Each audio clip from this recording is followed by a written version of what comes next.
अन्विता, रुक जाओ बेटा, कहाँ जा रही हो? अन्विता, मेरी बच्ची रुक जा। कहाँ जा रही है तू? अच्छा, अब हम तुझे कभी नहीं डांटेंगे। वापस आ जा। 5 साल की अन्विता सड़क पर भागती चली जा रही थी और उसके पीछे भाग रहे थे उसके माँ बाप रणविजय और मधुमती। क्या हुआ भाई साहब? अरे क्या बताएं भैया, आप तो आजकल के बच्चों को जानते हो, थोड़ा सा डांट दिया तो घर से निकलकर भाग पड़ी। वापस आ जा बेटी। तभी अचानक सामने एक मंदिर आ गया और अन्विता उस मंदिर की सीढ़ियां चढ़ने लगी। अरे बेटा, उस मंदिर में मत जाना, वो रहस्यमय मंदिर है, वो बहुत खतरनाक है। नहीं बेटा, नहीं। रुक जा बेटा। लेकिन अन्विता किसी की कोई बात नहीं सुन रही थी। वो भागती हुई उस मंदिर में चली गई। रणविजय और मधुमती भी उसके पीछे जाने लगे। अरे भाई साहब, ये मंदिर सही नहीं है, वहां मत जाइए, बता रहा हूँ। जो भी हो, हमें अपनी बेटी को बचाना है। वो दोनों अंदर गए पर अन्विता कहीं नजर नहीं आई। मंदिर में चारों तरफ अजीब सा सन्नाटा छाया हुआ था।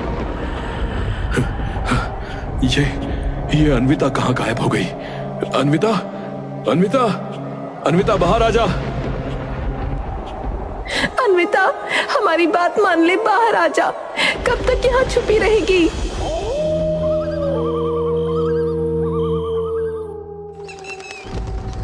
पूरी रात निकल गई और सुबह हो गई पर अन्विता का कोई अता पता नहीं चला। सबने कहा कि ये रहस्यमय मंदिर अन्विता को निगल गया है क्योंकि इसका कोई और एंट्री या एग्जिट गेट नहीं है। शायद ये लोग सही कह रहे हैं। मैंने भी इस मंदिर के बारे में बहुत सुना है। ये मंदिर सचमुच रहस्यमय है। हमारी अन्विता अब नहीं रही। चलिए। अन्विता को छोड़कर कैसे? मैं आपकी बात समझ रही हूँ पर अब कोई फायदा नहीं है। रणविजय हार मानकर लौट गया।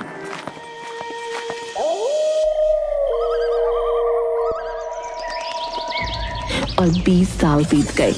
आज रणविजय और मधुमती अपनी छोटी बेटी सिया के साथ एक अच्छा जीवन जी रहे थे, लेकिन अन्विता को लेकर उनके दिल में अभी भी एक बेचैनी थी।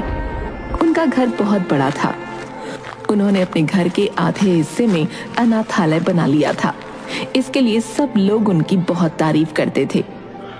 अरे भाई साहब, आपने तो बहुत नेक काम किया है। अनाथालय बनाकर आपने समाज में बहुत बड़ा योगदान दिया भाई साहब। मेरी बड़ी बेटी अन्विता जब खो गई थी तब मेरे दिल में एक खालीपन रह गया था। मैंने सोचा जो मैं अपनी बेटी के लिए नहीं कर पाया वो मैं इन अनाथ बच्चों के लिए करूंगा। यह अनाथालय उसी की याद में बनवाया है। ये तो बहुत अच्छी बात है भाई साहब। एक दिन रणविजय और मधुमती अपनी कार में कहीं जा रहे थे। मधुमती कुछ बोल रही थी लेकिन रणविजय का ध्यान कहीं और ही था।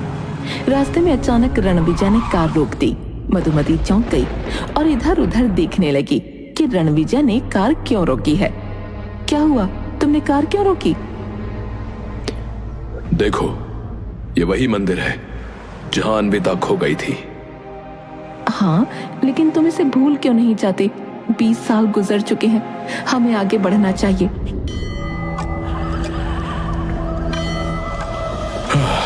मैं जानता हूं मधुमती, पर न जाने क्यों मुझे ऐसा लगता है कि इस मंदिर के अंदर अभी भी कुछ रहस्य छिपा है।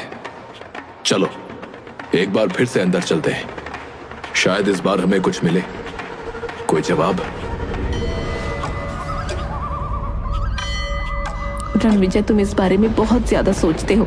हमें इस बात को पीछे छोड़ देना चाहिए। अन्विता को खोए हुए 20 साल हो गए हैं। क्या तुम्हें नहीं लगता कि अब आगे बढ़ने का समय आ गया है? तुम ठीक कहती हो, लेकिन क्या पता हमें उस दिन कुछ नजर ना आया हो जो आज दिखाई दे जाए। क्या तुम मेरे साथ चलोगी? ये सरासर जुनून है। प्लीज मेरी बात मानो, चलो यहाँ से। अब बस एक बार मधुमती। नहीं, अब नहीं, बहुत हो चुका। चलो यहाँ से, वरना मैं अकेले चली जाऊंगी। मजबूरन रणविजय को वापस जाना ही पड़ा।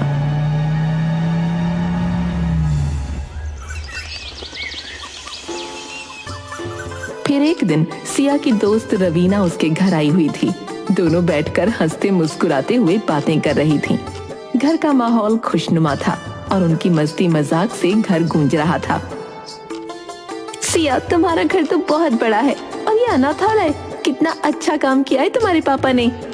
हाँ, पापा हमेशा से ही बड़े दिल के रहे हैं। ओहो, अच्छी बात है। दोनों हंसते हुए अपने बचपन के किस्से याद कर रही थीं। तभी रणविजय और मधुमती कमरे में आ गए। सिया एक्साइटेड होकर रवीना को अपने माता पिता से मिलाने के लिए खड़ी हुई।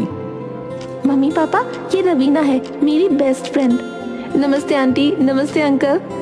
अरे नमस्ते बेटा, सिया से बहुत सुना है तुम्हारे बारे में। तो तुम ही हो जिसकी बातें घर में रोज होती हैं।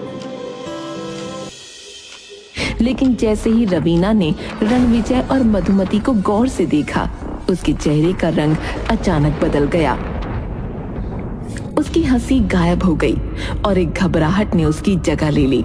उसने बिना कुछ कहे दरवाजे की तरफ देखा और फिर अचानक बाहर की ओर भाग गई। अरे रवीना, कहाँ जा रही हो? रणविजय और मधुमती भी हैरान रह गए। वो एक दूसरे को देखने लगे। सिया तुरंत रवीना को रोकने के लिए उसके पीछे भागी। रवीना बिना रुके घर से बाहर भागती चली गई। सिया भी उसके पीछे पीछे दौड़ रही थी। रवीना, रुक जाओ, क्या हुआ है? अरे क्यों भाग रही हो? कई गली मोहल्लों को पार करते हुए वो घर से काफी दूर निकल आई।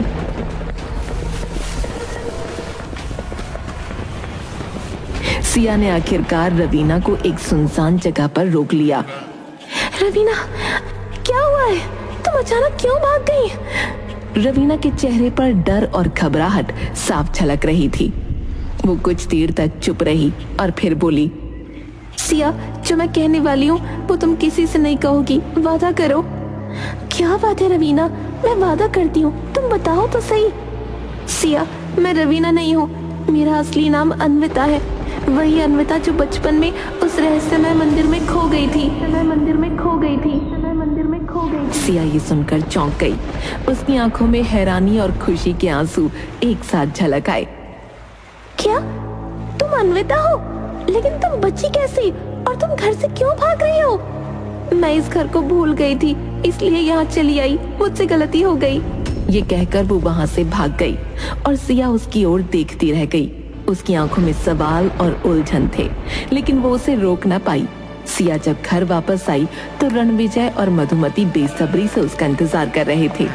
जैसे ही सिया घर में दाखिल हुई, दोनों ने उसे घेर लिया। सिया, रवीना अचानक भाग क्यों गई? क्या हुआ था? बेटा, हमें बताओ क्या बात है। सिया ने एक पल के लिए सोचा, लेकिन फिर उसने चुप रहने का फैसला किया। वो अपने वादे को निभाना चाहती थी। मम्मी पापा, मुझे कुछ नहीं पता, रवीना बस यूं ही भाग गई थी। सिया, झूठ मत बोलो, हम तुम्हारे माता पिता हैं, हमें सच बताओ। बेटा, हम तुम्हें कुछ नहीं कहेंगे, बस हमें बता दो कि क्या हुआ था। लेकिन सिया ने सिर झुका लिया और चुप रही। रणविजय ने उसके कंधे पर हाथ रखा और गुस्से में उसे हिलाया। सिया, अगर तुम हमें सच नहीं बताओगी तो ये तुम्हारे लिए अच्छा नहीं होगा। बताओ क्या हुआ था? पापा, मैंने रवीना से वादा किया था कि मैं किसी को कुछ नहीं बताऊंगी। रणविजय का गुस्सा बढ़ता जा रहा था। उसने सिया को जोर से पकड़ा और उसे झकझोरते हुए डांटने लगा। सिया, अब और नहीं, हमें सब कुछ बताओ, वरना। पापा, रवीना, असल में वो रवीना नहीं है, वो अन्विता है। वही अन्विता जो बचपन में उस रहस्यमयी मंदिर में खो गई थी। सिया के मुंह से ये सुनते ही रणविजय और मधुमती के होश उड़ गए। उन्हें अपने कानों पर यकीन ही नहीं हुआ। दोनों के चेहरे लाल पड़ गए। क्या अन्विता, हमारी अन्विता जिंदा है? सिया, हमें उसका पता दो, हमें उसे ढूंढना होगा। सिया ने अन्विता के घर का पता दे दिया। रणविजय और मधुमती तुरंत उसे ढूंढने के लिए निकल पड़े और सिया भी उनके पीछे पीछे गई।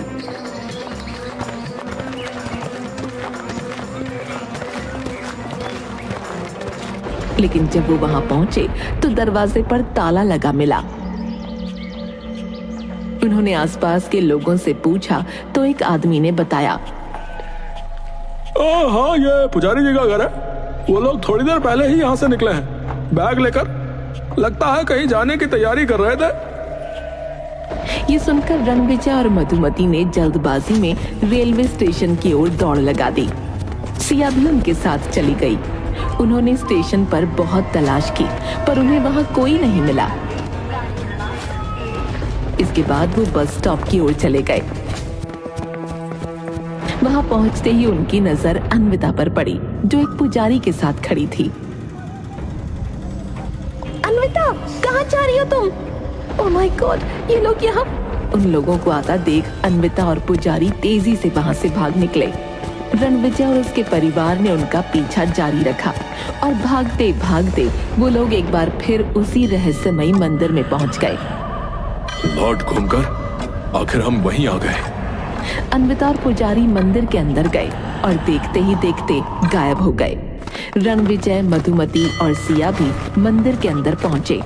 रणविजय अचानक जोर जोर से चिल्लाने लगा, अन्विता, बाहर आजा। इस बार मैं तुझे नहीं जाने दूंगा। सुन रही है तू? सिया अपने पिता के इस बर्ताव से हैरान रह गई। उसे समझ नहीं आ रहा था कि उसके पिता अपनी बेटी से इस तरह एक दुश्मन की तरह क्यों बोल रहे हैं। पापा, आप इस तरह क्यों बोल रहे हैं? वो तो आपकी बेटी है, फिर आप? तुम चुप करो सिया, तुम कुछ नहीं जानती। उसी समय अन्विता अचानक उनके सामने आ गई। उसके चेहरे पर अब डर नहीं था। पुजारी उसे रोकने की कोशिश कर रहा था, लेकिन वो नहीं रुकी। रुक जा मेरी बच्ची, रुक जा।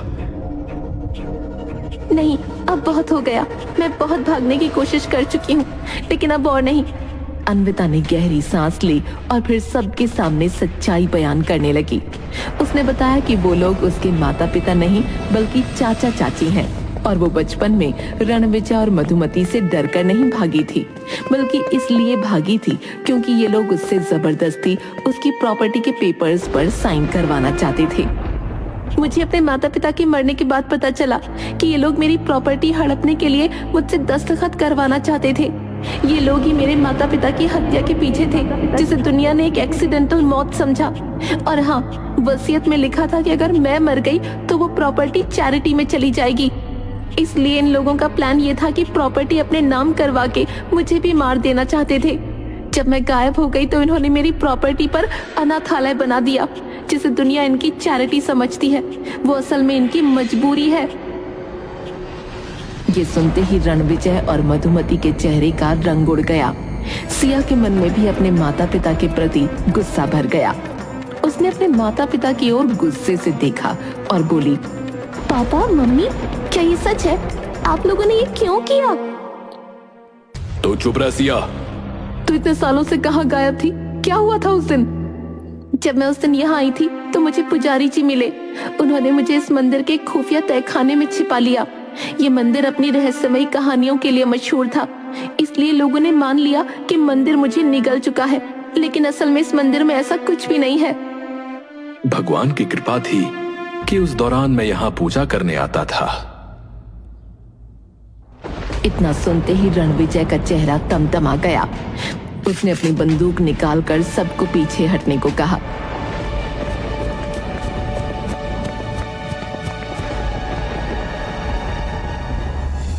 मैंने इस दिन का बहुत वेट किया है, अब और नहीं। पुजारी, पीछे हट जा वरना जान से जाएगा। मेरी बेटी को छोड़ दो, मेरी बच्ची को छोड़ दो। रणविजय बाहर जाने की कोशिश कर ही रहा था कि तभी एक तेज हवा का झोंका आया और वो अंदर की तरफ गिर पड़ा। अन्विता भी लड़खड़ाकर एक किनारे गिर गई। उसी समय मंदिर की एक मूर्ति के हाथ से त्रिशूल अचानक बाहर निकला।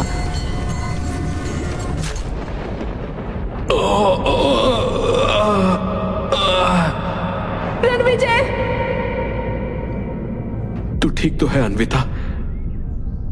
हाँ, मैं ठीक हूँ। जल्दी चलो यहाँ से। अब डरने की और भागने की जरूरत नहीं है। मैंने पुलिस को फोन कर दिया है। पुलिस मौके पर पहुंची और रणविजय और मधुमती को गिरफ्तार कर लिया। मैंने गलत कहा था कि ये मंदिर रहस्यमय नहीं है। ये मंदिर बिल्कुल रहस्यमय है। इसने पिछली बार भी मुझे बचाया था और इस बार भी बचाया। बिल्कुल सही कहा तूने। इसके बाद अन्विता पुजारी के साथ अपने असली घर की ओर लौट गई, जहां उसका बचपन खो गया था।